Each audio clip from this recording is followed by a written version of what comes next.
We appreciate it. Now, the Women of Open Bar Comedy Tour coming to Greenville tonight. This is described as an uncensored, no-holds-barred comedy show featuring viral sensation Caroline Picard, who's joining us in the studio now. Welcome. I'm glad you're here. How you doing? Thanks for making the trip. What I like about your stuff, I hear you talking about that when you get older, people think you're supposed to act a different way all of a sudden, but that's not how it goes. No, it's not. It's like I don't know what I'm supposed to be doing. Yeah. You know, I'm 72, but this is the first time I've been 72. There was no rule book for you? There was a rule book. But you get that, you know, you're still 21 inside. You're still the same person you were. I think what people do is they want to put you in that peg, like on my grandmother or my mom. Well, yeah, I'm 72, but I grew up in the 60s and the 70s when the time was changing. Yeah. It's our generation. I'm a baby boomer. It's our generation that made all the changes.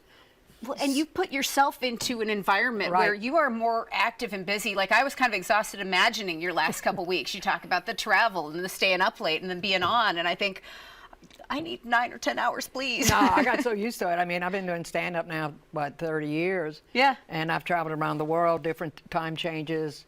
It's like a few months ago, I flew from Houston to Spain, picked up a ship. When I got on the ship, after 9 hours with very little sleep, I had to do 4 shows that night.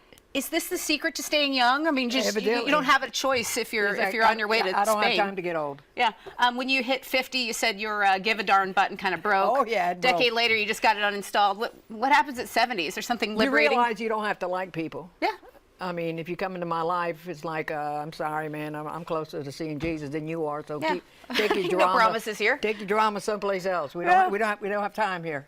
What kinds of things? I know you have your regular rated R stand-up act that we'll be seeing locally. You also have kind of a family show version. What kinds of stuff do you tell stories about? What's in your comedy? I'm not doing the family version tonight. No. But my family show, I talk about my family, my nephew, my brother, my sister, my mom, and growing up in small town Louisiana, what it was like, and stuff like that. And of course, how my nephew, you know, compared to when we grew up, how spoiled he is to the way he grew up. But now I can't be too mad at him now because he just turned 30 and he took a job for the first time leaving home to Fargo, North Dakota. And he's in negative 14 degrees. I'm praying for him heavily. Oh, absolutely. So, I'm sure that's it. And then I do a couple of shows about, you know, talking about ship life, about being on the ship and some of the people you see on the ship. Well, and you've traveled extensively. You've got this distinguished career in comedy. You've opened for Ron White. You've entertained the troops in the Middle East 14 times. And then you're still rocking comedy shows and clubs today.